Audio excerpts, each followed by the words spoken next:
Hello friends, আমি টি মণ্ডল। সকলকে অভিনন্দন আমার ইংলিশ 26 চ্যানেলের পক্ষ থেকে। এটি একটি English learning class. Today we are going to learn about gender.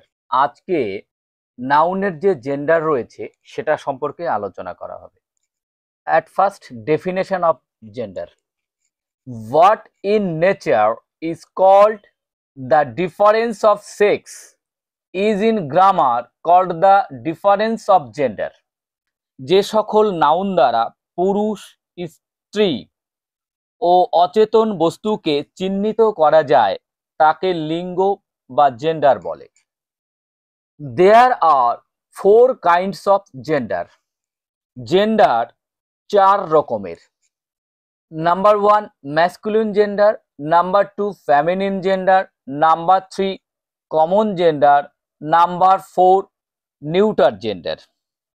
At first, masculine gender. A noun that denotes a male is said to be of the masculine gender. Noun পুংবাচক হলে পুংলিঙ্গ বা masculine gender হয়। Example হিসেবে boy, lion, hero.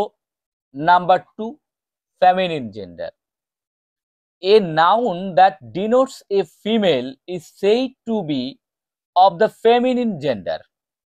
Noun স্ত্রীবাচক হলে স্ত্রীলিঙ্গ বা ফেমিনিন জেন্ডার হয়।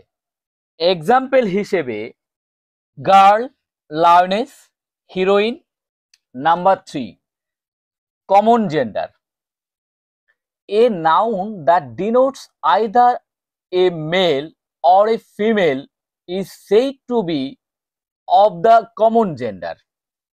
নাউন পুংবাচক বা স্ত্রীবাচক উভয়কেই বোঝালে কমন জেন্ডার হয়। এক্সাম্পল হিসেবে বলা যেতে পারে parent, child, baby, enemy, friend. Number 4 neuter gender. A noun that denotes things without life is said to be of neuter gender. Noun যদি প্রাণহীন বা জড় পদার্থকে বোঝায় তাহলে নিউটার জেন্ডার হয়।